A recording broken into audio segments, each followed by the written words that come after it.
Hello student, কেমন আছো সবাই? মুন্না ইংলিশ কর্নারে তোমাদের স্বাগতম।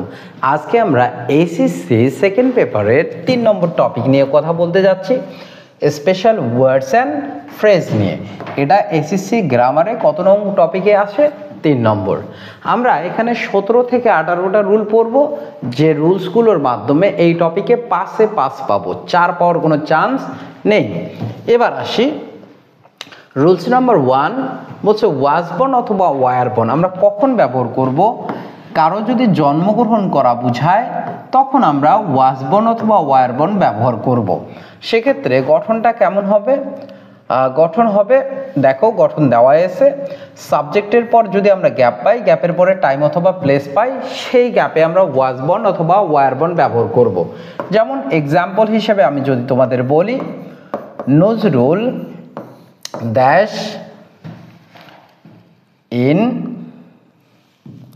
কি বললাম? যদি বলি নজরুল ড্যাশ ইন 1899, দেখো তো নজরুল সাবজেক্টের পর গ্যাপ, গ্যাপের পরে একটা সময় আছে, এই কারণেই আমরা এখানে বসাবো কি? Was born. আর সাবজেক্ট যদি প্লুরাল হইতো তাহলে কি ব্যবহার করতাম? Were born. ঠিক আছে, এবার পরের রুলসে যাওয়া যাক। পরের রুলস কি বলতিছে? Have to, has to, had two, এগুলো মডাল ভার্ব, তাই না? আমরা জানি মডাল ভার্ব সাবজেক্ট এবং মেইন ভার্বের মাঝখানে বসে এবং মেইন ভার্বটা ভার্বের বেস ফর্ম হয়। তাহলে গঠনটা দেখা যাক, কোথায় বসবে এটা? সাবজেক্ট এবং V1-এর মাঝখানে যদি গ্যাপ পাই এবং ওই সেন্টেন্সটা দ্বারা যদি বাধ্যবাধকতা বুঝে, তাহলে আমরা have to, has to, had two ব্যবহার করব। যেমন আমি যদি বলি I am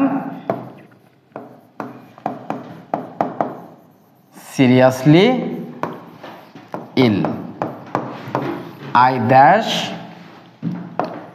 go to a doctor। এই যে সেন্টেন্সটা আমরা পড়লাম, এই সেন্টেন্সটার মাধ্যমে আমরা কি দেখতে পাচ্ছি?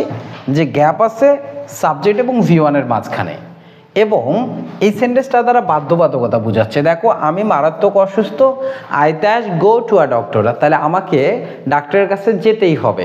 যেহেতু বাধ্যবাধকতা বোঝাচ্ছে, এই জন্য হ্যাভ টু বসাইলাম। কিন্তু সাবজেক্ট যদি হি থাকতো, থার্ড পারসন সিঙ্গুলার, তখন কি ব্যবহার করতাম? Has to.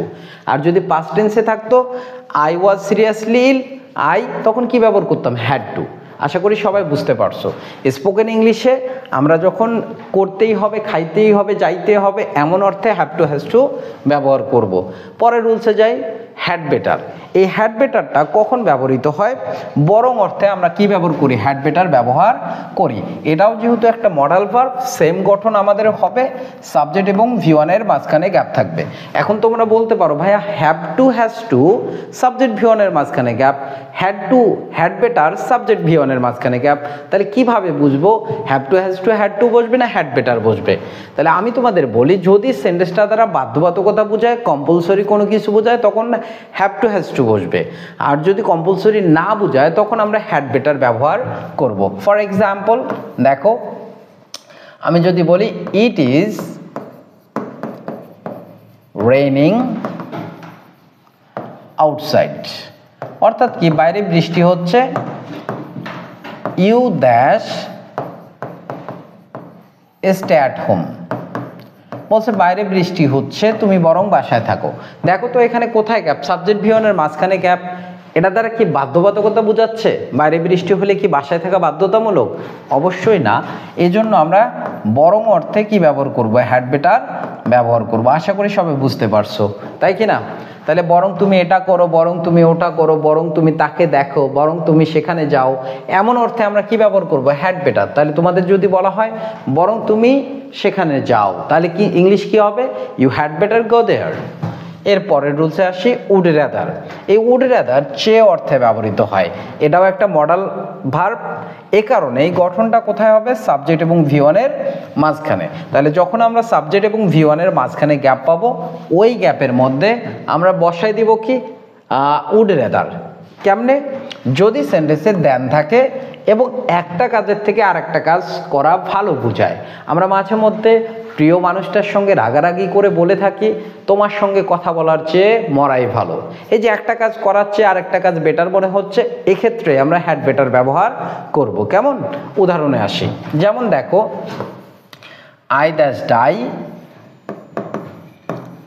Then talk to you. তাহলে এই যে সেন্টেন্সটা আমরা পেলাম, এই সেন্টেন্সে কোথায় গ্যাপ? সাবজেক্ট ভি ওয়ানের মাঝখানে, এবং সেন্টেন্সে আছে কি? দেন। দ্যাটস ওয়াই আমরা ব্যবহার করব কি এখানে? Would rather, would rather. ঠিক আছে, আশা করি তোমরা বুঝতে পারছো যে আমরা যখন সাবজেক্ট ভি ওয়ানের মাঝখানে গ্যাপ পাবো, দেন পাবো, তখনই উড রেদার ব্যবহার করব। পরের রুলসে আসা যাক। ইউজ টু, ইউজ টু এটাও একটা মডাল ভার্ব, এটারও একই অবস্থান হবে। কোথায় অবস্থান? সাবজেক্ট এবং ভি ওয়ানের মাঝখানে গ্যাপ থাকবে। ঠিক আছে বিষয়টা, সাবজেক্ট ভি ওয়ানের মাঝখানে যদি গ্যাপ থাকে তখন আমরা ইউজ টু ব্যবহার করতে পারবো। সেক্ষেত্রে এটা দ্বারা বাধ্যবাধকতাও বুঝাবে না, বরং অর্থ বুঝাবে না, বরং বুঝাবে কি? অতীতের অনিয়মিত অভ্যাস। আমরা কথায় কথায় বলে থাকি, তোমরা জানো যে বলে থাকি কি? আমি প্রায় এটা করতাম, আমি প্রায় ওটা করতাম। এই যে প্রায় এটা করতাম ওটা করতাম, এমন অর্থে ইউজ টু ব্যবহার করব। যেমন I dash walk in the morning, বলছে আমি প্রায় সকালে হাঁটতাম। তাহলে কোথায় গ্যাপ পাইছি? সাবজেক্ট ভি ওয়ানের মাঝখানে গ্যাপ, প্রায় বোঝাচ্ছে, এ কারণেই কি ব্যবহার করলাম আমরা? Use to. এখানে একটা নোট না বললেই নয়, সেটা হচ্ছে আমরা যখন সাবজেক্ট এরপর গ্যাপ পাবো, গ্যাপের পরে ভার্বের সঙ্গে আইএনজি পাবো, ওই জায়গায় বি ইউজ টু বসাবো। কি বসাবো বলো? Be used to. তার মানে কি? বি ইউজ টু বলতে am used to, is used to অথবা আর ইউজ টু। উদাহরণ দেখো, বলছে আই ড্যাশ লিভিং অ্যালোন। তাহলে বর্তমানের অনিয়মিত অভ্যাস বোঝানোর জন্য বি ইউজ টু ব্যবহার করা হয়। তাহলে আই ড্যাশ লিভিং অ্যালোন, সাবজেক্টের পরে গ্যাপ, গ্যাপের পরে ভার্বের সঙ্গে আইএনজি, এই জন্য আনসার লিখবো কি? অ্যাম ইউজ টু। বুঝতে পারছি বিষয়? এবার পরের রুলসে আসা যাক। রুল নম্বর 6, লেট অ্যালোন। আমরা লেট অ্যালোন ভাবাই যায় না, কল্পনা করাই যায় না অর্থে ব্যবহার করে থাকি। আমরা কেউ যদি টাকা, মনে করো তোমার কাছে ধার চাচ্ছে, তোমার কাছে 1000 টাকা ধার চাচ্ছে, তোমরা কি বলো? যে পকেটে 1 টাকা নাই, 1000 টাকা তো দূরের কথা। ঠিক আছে, কেউ যদি অবিবাহিত ছেলেকে জিজ্ঞাসা করে যে তোমার বাচ্চা কাচ্চা কয়টা, তখন সে কি বলবে? বিয়ে করি নাই আর বাচ্চা তো দূরের কথা। এই যে একটা কাজ আমরা করি নাই, সেটা দূরের কথা, ভাবাই যায় না, কল্পনা করাই যায় না, এমন অর্থ প্রকাশ করলে আমরা লেট অ্যালোন ব্যবহার করব। গঠনটা খুবই সিম্পল। আমরা ইউজ করব কখন? যখন কমা এর পরে কোনো সেন্টেন্সে গ্যাপ পাবো, অথবা নেগেটিভ সেন্টেন্স এর পরে যদি গ্যাপ পাই, সে জায়গায় আমরা কি ব্যবহার করব? ইউজ টু, লেট অ্যালোন ব্যবহার করব। উদাহরণ দেখা যাক। উদাহরণটা কি বলছে? আই হ্যাভ নো সাইকেল, অথবা bicycle. I have no bicycle dash a bike. I have no bicycle dash a bike. আমার কোনো বাইসাইকেলে নাই, আর বাইক তো দূরের কথা। এই যে সেন্টেন্সটা কি নেগেটিভ না? দ্যাটস ওয়াই আমরা এখানে কি ব্যবহার করব? লেট অ্যালোন ব্যবহার করলাম। ঠিক আছে, এর পরের রুলসে আসা যাক। পরের রুলস কি বলছে? As if as though. এই অ্যাজ ইফ অ্যাজ দো আমরা কি অর্থে ব্যবহার করব? যেন অর্থে ব্যবহার করব। আমরা কথায় কথায় মানুষকে ব্যঙ্গ করার জন্য, তাচ্ছিল্য করার জন্য এটা ব্যবহার করে থাকি।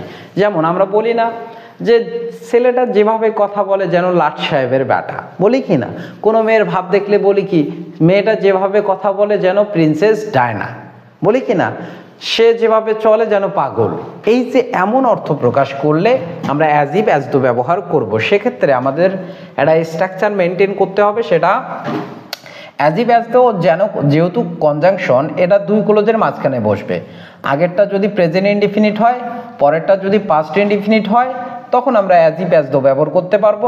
আবার আগেরটা পাস্ট ইনডিফিনিট, পরেরটা পাস্ট পারফেক্ট, সেক্ষেত্রেও আমরা অ্যাজ ইফ অ্যাজ দো ব্যবহার করতে পারবো। ফর এক্সাম্পল, আমি যদি তোমাদের বলি he talks dash he were a prince. সে যেভাবে কথা বলে যেন রাজপুত্র। হি টক্স কোন tense? Present indefinite. He were a prince কোন টেন্স? Past indefinite. এই জন্য মাঝখানে আমরা যেটা ব্যবহার করব সেটা হচ্ছে কি? অ্যাজ ইফ অথবা অ্যাজ দো। এর পরের রুলসে আসা যাক।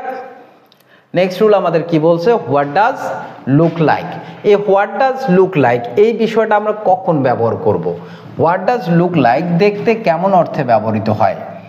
দেখতে কেমন অর্থে? তাহলে কোনো কিছু দেখো নাই, সেটা দেখতে কেমন, সেক্ষেত্রে আমরা হোয়াট ডাজ লুক লাইক ব্যবহার করতে পারি।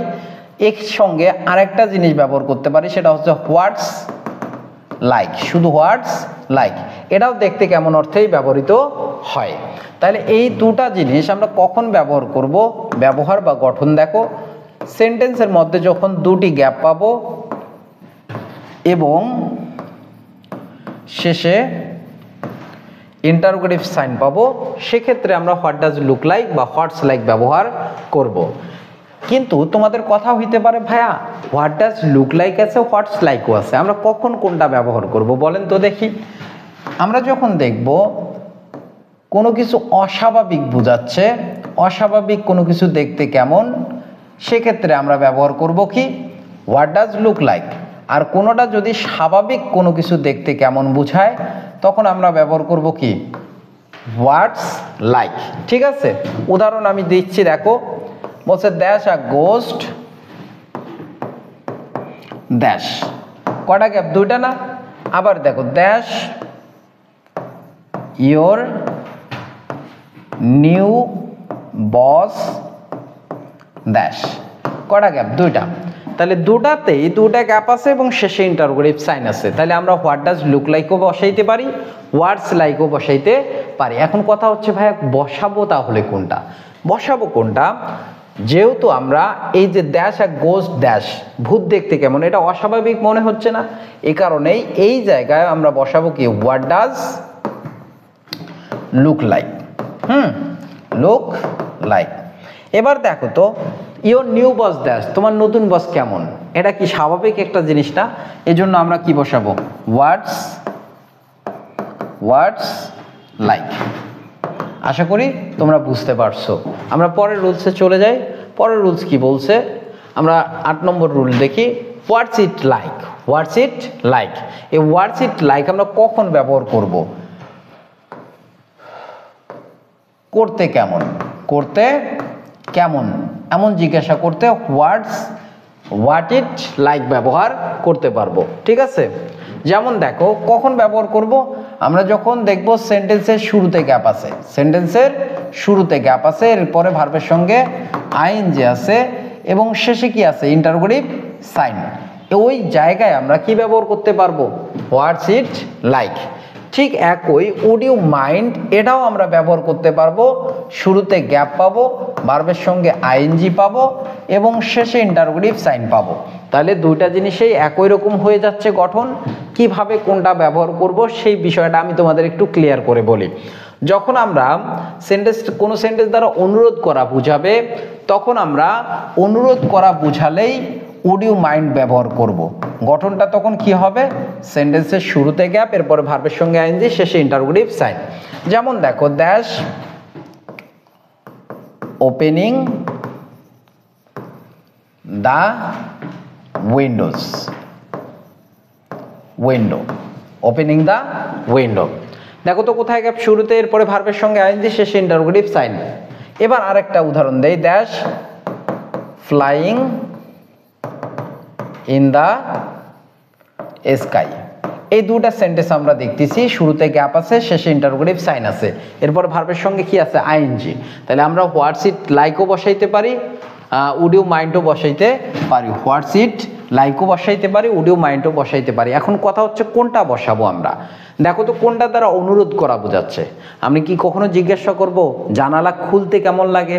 অবশ্যই না। তা আমরা কি বলতেছি, কিছু মনে না করলে জানালা বন্ধ করেন। তাহলে এইটা দ্বারা অনুরোধ বোঝাচ্ছে, দ্যাটস ওয়াই এখানে কি বসাবো আমরা, উড ইউ মাইন্ড বসাবো।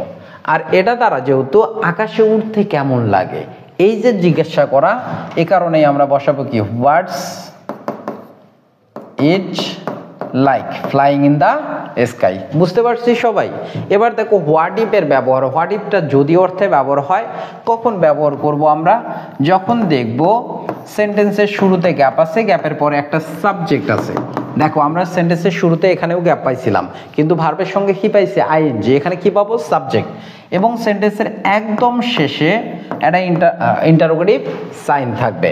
যেমন আমরা কথায় কথায় বলি, এটার বাস্তবিক ব্যবহারটা কি দেখো। আমরা কথায় কথায় বলে থাকি, কি হতো বাবা যদি তোমাকে আমার সঙ্গে দেখে ফেলতো, যদি পরীক্ষায় ফেল করতাম, যদি বাইকটা অ্যাক্সিডেন্ট করতো, এমন অর্থে আমরা হোয়াট ইফ ব্যবহার করে থাকি। যেমন দেখো, that father saw me with you। দেখো তো, শুরুতে গ্যাপ, এরপরে সাবজেক্ট, শেষে কি আছে? Interrogative sign. দ্যাটস ওয়াই আমরা এখানে বসাবো কি? What if. কথা না বাড়িয়ে আমরা 11 থেকে 12 নম্বর রুলসে চলে যাই। তাহলে 12 নম্বর রুল কি বলছে? লেস্ট। এই যে লেস্ট মানে তা না হলে, আর সো দ্যাট মানে কি, অথবা ইন অর্ডার দ্যাট মানে যাতে।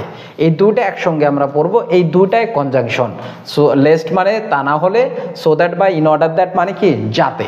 তো আমরা যখন দেখব একটা সেন্টেন্সের মধ্যে প্রথম অংশ দেওয়া থাকবে,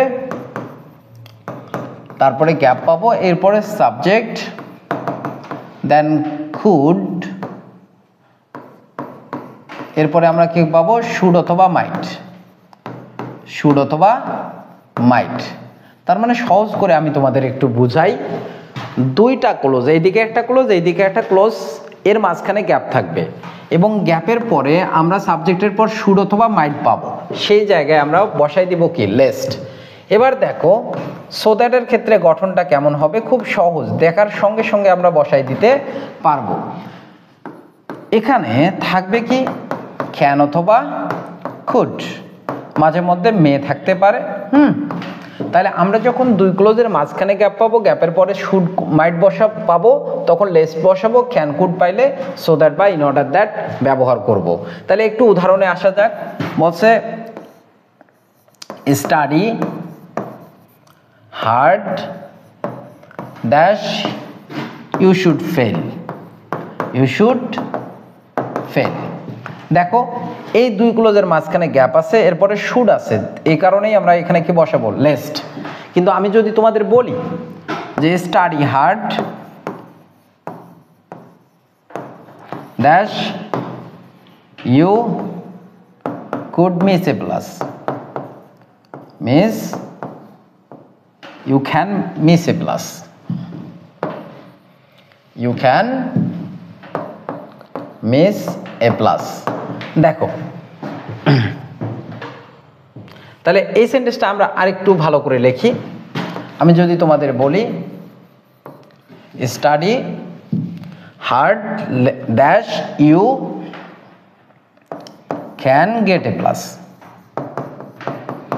দেখো এখানে দুই ক্লোজের মাঝখানে গ্যাপ আছে, আগেরটার মতো শুড পাইছি বিধায় লেস্ট বসাইছি, কিন্তু এবার দুই ক্লোজের মাঝখানে গ্যাপ, গ্যাপের পরে কি পাইছি? ক্যান। এই কারণে আমরা বসাবো কি? সো দ্যাট অথবা ইন অর্ডার দ্যাট। আশা করি তোমরা বুঝতে পারছো। দুই ক্লোজের মাঝখানে গ্যাপ, গ্যাপের পরে শুড মাইট থাকলে লেস্ট, ক্যান কুড থাকলে সো দ্যাট। পরের রুলসে আসি। পরের রুলস কি বলছে? আমরা অ্যাজ সুন অ্যাজ, হোয়েনেভার, এই দুটো জিনিস ব্যবহার করতে পারবো। অ্যাজ সুন অ্যাজ কখন ব্যবহার করব? দেখো অ্যাজ সুন অ্যাজ ব্যবহার করব যখন আমরা দেখব সেন্টেন্সটা দ্বারা, এই অ্যাজ সুন অ্যাজ দ্বারা কি বোঝাইছে? দুটা ক্লোজ আছে, দুটা ক্লোজে ইনডিফিনিট, দুটা ক্লোজে কি? ইনডিফিনিট। আমরা যখন দেখব ইনডিফিনিট দুটা ক্লোজ ইনডিফিনিট টেন্সে আছে, এই দুই ক্লোজের শুরুতে বা মাঝখানে গ্যাপ আছে, তখন আমরা বসাবো অ্যাজ সুন অ্যাজ বা হোয়েনেভার। খুব সহজ করে বুঝাচ্ছি, দেখো dash I saw him comma he ran away comma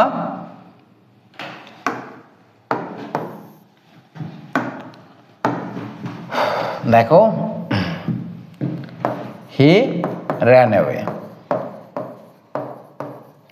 দেখো তাহলে আমরা কি পাচ্ছি? শুরুতে গ্যাপ, এটা হচ্ছে আই স হিম, কোন টেন্স? বলো বলো বলো, কোন টেন্স এটা? Past indefinite tense. হি র্যান অ্যাওয়ে কোন টেন্স এটা? Past indefinite. দুটোই ইনডিফিনিট না, এ কারণে আমরা এই জায়গায় অ্যাজ সুন অ্যাজ অথবা চাইলে হোয়েনিভার ব্যবহার করতে পারি। তাহলে অ্যাজ সুন অ্যাজ হোয়েনিভারের বিষয় বুঝছো? দেখো মাঝখানেও থাকতে পারে he called me dash he saw me. দেখো এই যে দুই ক্লোজ মাঝখানে গ্যাপ আছে, এটাও পাস্ট ইনডিফিনিট, এটাও পাস্ট ইনডিফিনিট, এটা প্রেজেন্ট ইনডিফিনিট, এটাও প্রেজেন্ট ইনডিফিনিট হতে পারে।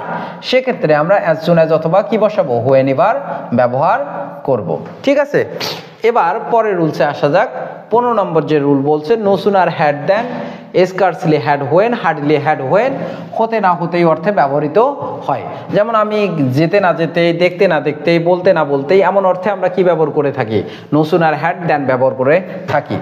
গঠনটা কি? কখন আমরা দেখেই বুঝতে পারবো এখানে নো সুনার হ্যাড বসবে? আমরা যখন সেন্টেন্সের একদম শুরুতেই গ্যাপ পাবো ও দুই ক্লোজের মাঝখানে, দুই ক্লোজ এর মাঝখানে দেন বা হোয়েন পাবো, দেন বা হোয়েন, তখন আমরা কি বসাবো? দেন পাইলে নো সুনার হ্যাড, আর হোয়েন পাইলে এই দুটা স্কার্সলি হ্যাড বা হার্ডলি হ্যাড। উদাহরণ দেখো, dash he seen the police than he ran away, এই যে আমি দুটা সেন্টেন্স লিখলাম, এই দুটা সেন্টেন্সের ক্ষেত্রে দেখো আমরা শুরুতে কি পাইছি? গ্যাপ, এবং দুই ক্লোজের মাঝখানে কি পাইছি? দেন। এ কারণেই বসাইতে হবে আমাদের নো সুনার হ্যাড। বুঝতে পারছি সবাই? যদি বুঝে থাকি তাহলে পরের রুলসে একটু চলে যাই। দেখো পরের রুলস কি বলছে? It is time, it is high time, it's about time. এগুলো কখন থাকবে? যখন আমরা শুরুতে গ্যাপ পাবো। কোথায় গ্যাপ পাবো বলো? যখন সেন্টেন্সের শুরুতে আমরা গ্যাপ পাবো, গ্যাপের পরে হয় সাবজেক্ট প্লাস V2 পাবো, নতুবা টু প্লাস ভার্বের বেস ফর্ম পাবো। তখন এই জায়গার মধ্যে ইট ইজ টাইম অথবা ইট ইজ হাই টাইম আমরা ব্যবহার করতে পারবো। সবাই বুঝতে পারছি? যদি বুঝে থাকি তাহলে একটু দেখে নেই। উদাহরণটা দেখো, ড্যাশ উই স্টপড ডিফরেস্টেশন। তাহলে দেখো এই যে সেন্টেন্সটা আমি লিখলাম, সেন্টেন্সের কোথায় গ্যাপ আছে বলো? সেন্টেন্সের শুরুতে গ্যাপ আছে। এরপরে সাবজেক্ট প্লাস ভার্বের কোন ফর্ম আছে? Past form.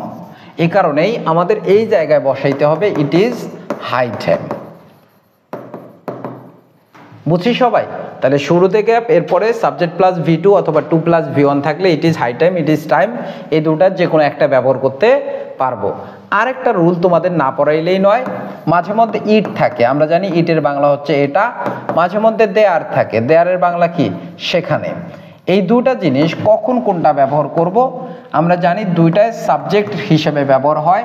এই কারণেই ভার্বের পূর্বে যখন আমরা গ্যাপ পাবো অ্যাসার্টিভ সেন্টেন্সে, তখন বসাইতে পারবো ইট অথবা দেয়ার। আমি আবার সহজ করে বলি, যখন ভার্বের পূর্বে গ্যাপ পাবো তখন ইট অথবা দেয়ার ব্যবহার করতে পারবো। বুঝছো বিষয়? তাহলে কখন কোনটা ব্যবহার করব? কথা হচ্ছে যদি সেন্টেন্সটা দ্বারা কোথাও কোনো কিছু থাকা বা না থাকা বুঝায়, তখন ওই জায়গায় আমরা দেয়ার বসাবো, আর বাকি ক্ষেত্রে ইট ব্যবহার করব। যেমন দেখো, dash is no fish in the pond. দেখো শুরুতে গ্যাপ আছে, দ্যাশ লুকস অসম। এই যে দুটা সেন্টেন্স আমরা লিখলাম, এই দুটা সেন্টেন্সের মধ্যে শুরুতে সাবজেক্টের জায়গায় গ্যাপ আছে, কিন্তু এটা দ্বারা থাকা বোঝানোর কারণে দেয়ার বসাইলাম, এটা দ্বারা থাকা না থাকা না বোঝার কারণে আমরা কি বসাইলাম? ইট। এই যে 17টা আমরা রুল পড়লাম, কতটা রুল?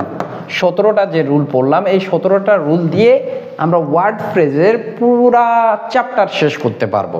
ঠিক আছে, এবার আমরা একটু প্র্যাকটিস দেখে নেই, কেমন প্র্যাকটিস বা বোর্ড কোশ্চেনগুলো কিভাবে আসে। আমি তোমাদের একটু আলোচনা করে দিই, 1 মিনিটের মধ্যেই শেষ হয়ে যাবে। কেমন? এটাতে একটু দেখো, আমি বিগত বছরে আসছিল এমন কিছু কোশ্চেন সলভ করে দেই তোমাদের। দেখো এখানে কি বলছে, এই ওয়ার্ডগুলো দেওয়া আছে, আমরা একটু নিচে যাই। বলছে we have not decided yet where we are going, বলছে আমরা এখনো সিদ্ধান্ত নেই যে আমরা কোথায় যাচ্ছি। ড্যাশ বুক দ্য টিকিট, দেখো তো কমায়ের পরে গ্যাপ আছে না, আমি তোমাদের রুল পড়াইছি কিনা যে কমায়ের পরে গ্যাপ থাকলে কি বসাবো, লেট অ্যালোন। এই যে কমায়ের পরে গ্যাপ থাকার কারণে আমরা বসাইলাম কি এখানে, লেট অ্যালোন। এবার দেখো I dash lead a simple life then earn, দেখো সাবজেক্ট এবং V1 এর মাঝখানে যদি গ্যাপ থাকে এবং দেন যদি থাকে, সে অর্থে আমরা কি ব্যবহার করতে চাইছিলাম, উড রেদার, তাই না? তাহলে বলছে I dash lead a simple life then earn a lot of money illegally, তাহলে আমরা এখানে বসাবো কি, উড রেদার, উড রেদার। ঠিক আছে, সবাই বুঝতে পারছি? পরের সেন্টেন্সটা দেখো, দ্যাশ হ্যাজ বিন মেনি ইয়ার্স, কোন জায়গায় গ্যাপ, সাবজেক্টের জায়গায়। তাহলে সাবজেক্টের জায়গায় গ্যাপ থাকলে যেহেতু থাকা না থাকা বোঝাচ্ছে না, এই জন্য আমরা কি ব্যবহার করবো এখানে, ইট, তাহলে it has been many years. এবার দেখো পরের sentence, have you ever seen an octopus, তুমি কি কখনো অক্টোপাস দেখেছো? ড্যাশ ইট ড্যাশ, কয়টা গ্যাপ আছে, দুইটা, এই কারণেই হোয়াট ডাজ আমরা লুক লাইক ব্যবহার করব, লুক লাইক। আমি তোমাদের বলছিলাম হোয়াট ডাজ লুক লাইক আর হোয়াটস লাইকের মধ্যে পার্থক্য হচ্ছে, আমরা যখন দেখব সেন্টেন্সটা দ্বারা অবাস্তব কোনো কিছু বা অস্বাভাবিক কোনো কিছু বোঝাবে তখন হোয়াট ডাজ লুক লাইক, আর স্বাভাবিক কিছু বোঝালে কি বসাবো, হোয়াটস লাইক। তাহলে দেখো Socrates was a great Greek philosopher, এটা কি সাবজেক্ট না?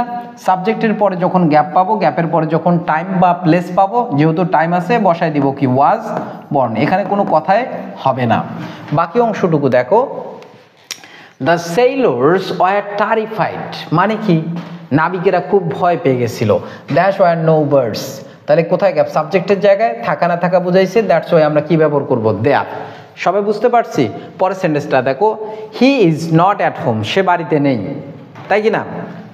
হি রিটার্নস, কোন tense, present indefinite. I will ring you, কোন টেন্স, ফিউচার ইনডিফিনিট। দুইটাই ইনডিফিনিট কিনা, আমি একটু আগে তোমাদের পড়াইলাম, দুটাই যদি ইনডিফিনিট টেন্সে থাকে, শুরুতে বা মাঝখানে গ্যাপ থাকলে দুই ক্লোজের অ্যাজ সুন অ্যাজ বসাবো, কি বসাবো, অ্যাজ সুন অ্যাজ। ঠিক আছে, এবার দেখো I hear you have join a new job, dash your new boss dash, তাহলে অক্টোপাস স্বাভাবিক না তোমার নতুন বস স্বাভাবিক? অবশ্যই এটা স্বাভাবিক, এই কারণে আমরা কি বসাইলাম এখানে, হোয়াটস লাইক। এবার আসি, you are always late in attending class, বলছে তুমি ক্লাসে আসতে প্রায় দেরি করো।